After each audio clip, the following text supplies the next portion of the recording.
So yeah, I mentioned that I was reading American Psycho, and I don't recommend it. I really do not recommend it. And I knew it was going to be kind of disturbing and bloody and gory when I went into it, because I read reviews on it first and analysis videos on it first. And so I knew it was bad, but I didn't know how bad. And um I'm not even halfway through the book, really, like right now as I'm voicing this.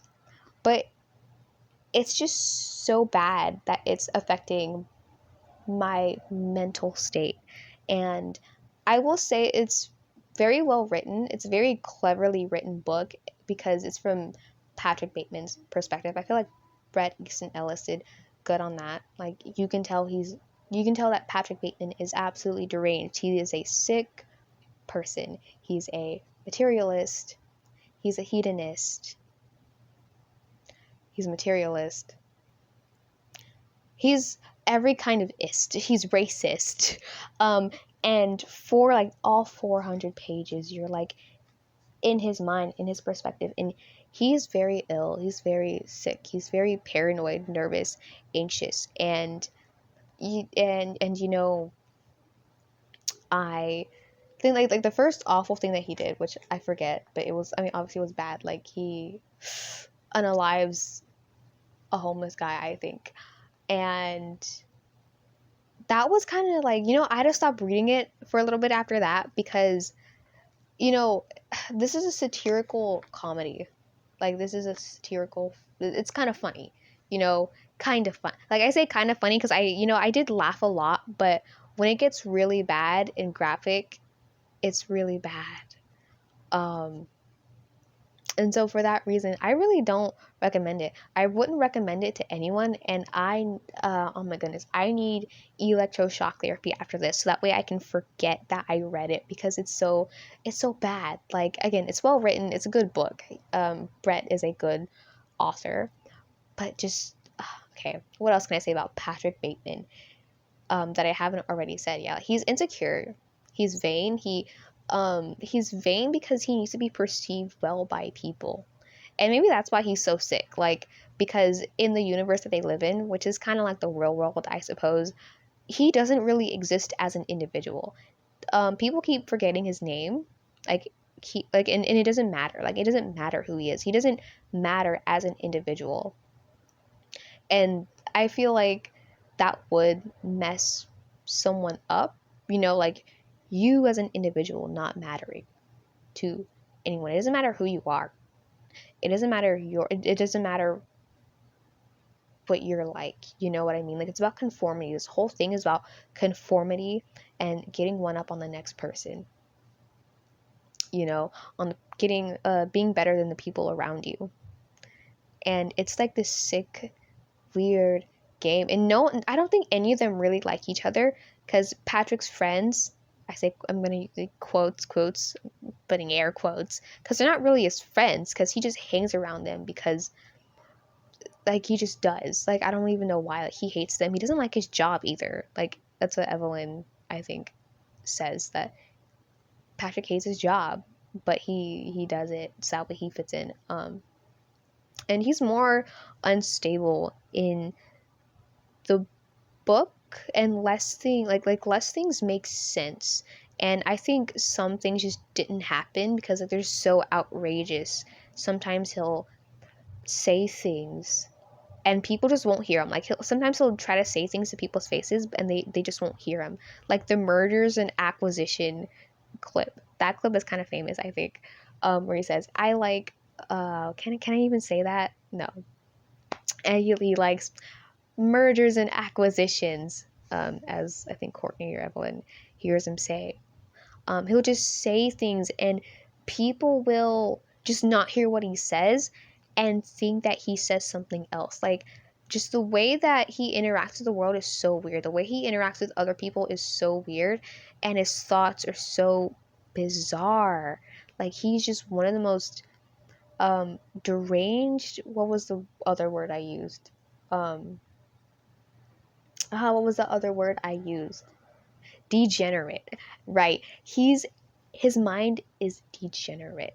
Um, he's just like an animal. Like, I don't know why people like him. I don't know how people can like him after reading the book, because he's just such an awful character. There's nothing to like about him. There's nothing good about him. Just, and I'm someone who gives a lot of really bad characters the benefit of the doubt, but there's nothing redeemable about Patrick Bateman. He's just really bad. You know what I mean? All the people are like on medication or something. He's on medication for like anxiety or whatever, I guess. Boy, you need a therapist. You need to go to prison. And you don't need anxiety medication. It's not helping. Actually, it stops working for him. So that's crazy. Yeah, the comedy is kind of like, it's satirical. It's like outlandish and absurd, and that's why it's funny. The interactions that they have and conversations that Patrick and his friends have, they're kind of crazy. Patrick does talk about serial killers sometimes. I mean, I do that sometimes. So, but I'm nothing like him. Like, people will just, like, he'll admit to things and he'll say things, and it's just people don't hear him. It's like he doesn't even, like, he really doesn't exist as a person to these people. And again, I can understand why that would make him become what he is, as far as like having his, I think he's OCD as well. I think that's another thing.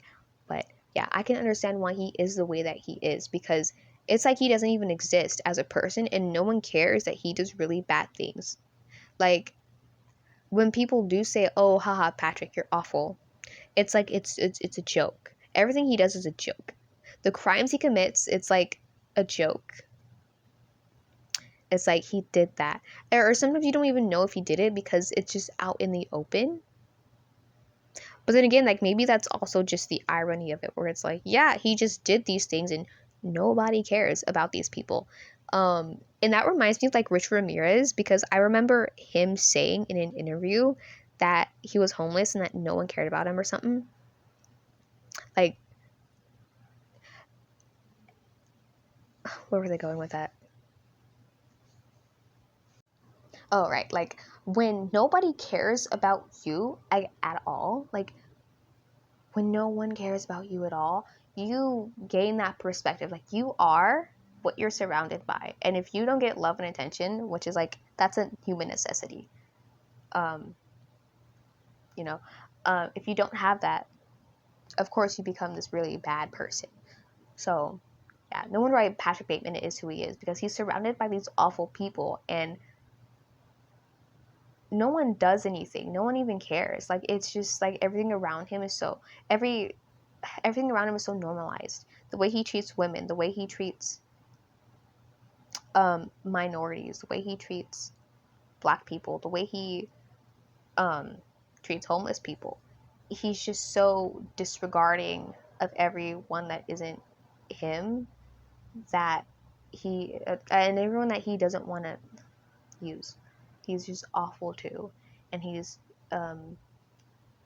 very hateful. He's a very hateful person. He does not give people the benefit of the doubt. He just doesn't care. Like, like, if I could sum him up, it would be like he doesn't care about anyone but himself, you know? And like, I feel like there's something like wrong with his amygdala. Usually there is. Like, because I wouldn't call him a psychopath, but he's definitely lacking something sensory wise. Like, he needs to feel a lot, and he feels empty, and he feels like he's missing something, and he always needs to experience a lot of outlandish things in order to like feel stimulated, in order not to feel empty. Because I would more call him a sadist, or maybe even a sociopath, but not a psychopath, weirdly enough. Like, he's definitely on the ASPD spectrum, but definitely more sadist, hedonist, materialist, narcissist than anything else. Because he's very paranoid. He's very anxious. He's very nervous. He's nerve-wracked and paranoid, and he's constantly having these psychotic breaks, and almost like he has a spiritual esque experience at a concert where he felt like the singer was delivering a message to him. I realize that I'm receiving a message of some kind from the singer. It hits me that we have something in common, that we share a bond, and it's not impossible to believe that an invisible cord attached to Bono has now encircled me, and now the audience disappears, and the music slows down, gets softer, and it's just Bono on stage. The stadium's deserted, the band fades away, and the message, his message, once vague, now gets more powerful, and he's nodding at me, and I'm nodding back, everything getting clearer, my body alive and burning, on fire, and from nowhere a flash of white and blinding light envelops me, and I hear it. I can actually feel, can even make out the letters of the message hovering above Bono's head in orange wavy letters. I am the devil, and I am just like you. I can only describe it as something like a spiritual experience, but he's constantly disassociating from reality and acting very weird. Like, there's this part where he's kind of disassociating, and he walks into this store and he steals a can of ham and then just eats it and then just throws it all up, and then like he kisses this Les Miserables poster and ignoring the doorman, who at first seems to recognize me. Then, after I start stuffing handfuls of the ham into my mouth, scooping the lukewarm pink meat out of the can, getting it stuck between my nails, threatens to call the police. I'm out of there, outside, throwing up all the ham, leaning against a poster for Les Miserables at a bus stop, and I kiss the drawing of Eponine's lovely face, her lips leaving brown streaks of bile smeared across her soft, unassuming face. Like, he's insane, and like no one does anything about him. You know what I mean? There is no one to stop him, and I think he says that, or at least he says that at the end of the movie, because I'm still reading this, but he says that there's nothing else. Hold on. There is an idea of a Patrick Bateman, some kind of abstraction, but there is no real me. Only an entity, something illusory, and though I can hide my cold gaze, and you can shake my hand and feel flesh gripping yours, and maybe you can even sense our lifestyles are probably comparable, I simply am not there. It is hard for me to make sense on any given level. Myself is fabricated, an aberration. I am a non-contingent human being. My personality is sketchy and unformed, my heartlessness goes deep and is persistent, my conscience, my pity, my hopes disappeared a long time ago, probably at Harvard, if they ever did exist. There are no more barriers to cross. All I have in common with the uncontrollable and the insane, the vicious and the evil, all the mayhem I have caused, and my utter indifference toward it, I have now surpassed. I still, though, hold on to one single bleak truth. No one is safe. Nothing is redeemed, yet I am blameless. Each model of human behavior must be assumed to have some validity. Is evil something you are? Or is it something you do? My pain is constant and sharp, and I do not hope for a better world for anyone. In fact, I want my pain to be inflicted on others. I want no one to escape. But even after admitting this, and I have countless times in just about every act I've committed, and coming face to face with these truths, there is no catharsis. I gain no deeper knowledge about myself. No new understanding can be extracted from my telling. There has been no reason for me to tell you any of this. This confession has meant nothing. I kind of relate to that because I feel like I'm only an idea. Like, there's an idea of me, and I'm just like this character, and I also do not understand and know myself. And this is interesting because it's sort of like a spiritual idea, you know, you not being, like you just being a character in a game, basically. And it's interesting how it can either be a form of enlightenment in order to make yourself whole, or it can be the result of a division within the self and a fracturing. During recording, I kind of messed this up, and so I'm narrating this bit right here, so that way it can make context with what I say next. Where there was nature and earth, life and water, I saw a desert landscape that was unending, resembling some sort of crater, so devoid of reason and light and spirit that the mind could not grasp it on any sort of conscious level, and if you came close, the mind would reel backward, unable to take it in. It was a vision so clear and real and vital to me that in its purity it was almost abstract. This is what I could understand. This was how I lived my life, what I constructed my movement around, how I dealt with the tangible. This was the geography around which my reality revolved. It did not occur to me ever that people were good, or that a man was capable of change, or that the world could be a better place through one's taking pleasure in a feeling or a look or a gesture of receiving another person's love or kindness. Nothing was affirmative. The term generosity of spirit applied to nothing, was a cliche, was some kind of bad joke. Reproduction is mathematics. Individuality no longer an issue. What does intelligence signify? Define reason. Desire meaningless. Intellect is not a cure. Justice is dead. Fear, recrimination, innocence, sympathy, guilt, waste, failure, grief, or things, emotions that no one really felt anymore. Reflection is useless. The world is senseless. Evil is its only permanence. God is not alive. Love cannot be trusted. Surface, surface, surface was all that anyone found meaning in. This was civilization as I saw it, colossal and jagged. I think that sums him up really well. I think that sums up the world as it is right now very, very well.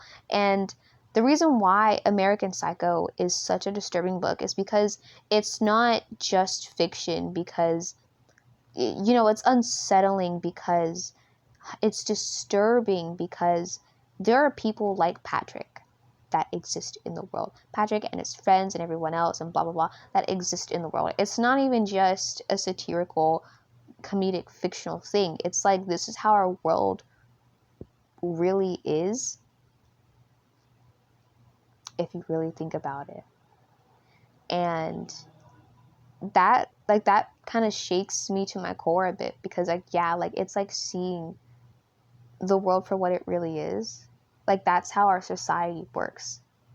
The way that Patrick thinks is how industries, companies, the government works, right? Like, it's very disregarding of human life and the individual. People aren't treated as individuals in our government, or under our government, under our society. Like, I saw a YouTube comment under a video, where a person was like, yeah, like, we're like, they treat us like we're expendable. It's like, yeah, you are. Like, we are. Like, that's sad to say, but yeah, we're just in this rat race. We're like ants, right? Ants building and building and building, and they use each other, and um, they'll use each other as a part of the buildings and whatnot. And yeah, like, that's exactly how we function. Like, humans are still animals. You know, people think that, or rather, there's the spiritual idea, the theology that humans are inherently divine, and it's like, sure, I believe that to some extent, but at the same time, we are also animals, raving tooth and claw, and people are more selfish than we'd like to admit. And I would say that under our economy, like, or our economy, our government is based on Darwinism, right? Survival of the fittest. Like, the way the system works is exactly how nature works, which is like, the strong survive and the weak don't. Like, the weak perish. The ones who aren't lucky or at the mercy of or rather, the people who have more, are capable of more, will inevitably be the ones at the top. Like, you have to be selfish, you have to be cruel to, like, unfortunately, like, it's unfortunate to say that, but yeah, like, in order to really, really, really get at the top of the hierarchy that we have, you have to be like of a certain character, of a certain quality, and you have to be willing to step on people to get to high places. Either that, or just really talented and you love what you do to an obsessive degree. um but yeah, I feel like it's disturbing, because yeah, there are people like Patrick, there are people like his friends, like I said, and that's why it's disturbing, because it's more of a commentary on our world as it is right now. Like, it's not absurd and disturbing because it's just graphic. It's like Like, there's people like Patrick walking around just hurting people and getting away with it, and nobody cares, and the police don't want to do anything, and people who can do something don't want to. Like, or these people are just so unsuspecting. Like, if you just met Patrick in real life, you wouldn't suspect that he was a really, really, really bad person unless you just caught him at a really bad time, Um, you would think that he's just some rich, wealthy snob, right? But you wouldn't think that he's doing what he's doing. If he is doing what he's doing at all, who knows? Um, I am ranting. This is a rant, but yeah, again, I don't want to continue reading this because it's kind of messing with my head. It's very disturbing. I can't emphasize that enough. It's messing with my mood, but maybe that's because I'm very empathic, and even when it comes to fictional characters, I absorb their essence. Yeah, sorry, I absorb people's personalities. um, but they do, like, the people I interact with on a daily basis, constantly, do become parts of my subconscious and how I function, how I talk to myself. And so, yeah, I don't want Patrick Bateman as an epithet of my subconscious that is giving me suggestions on how to move through my everyday life. Finally, before I finish this off, I just want to say this is going to be part one, and my thoughts while reading American Psycho. Can you count on this to be orderly and structured? No, you can't. Anyways, bye.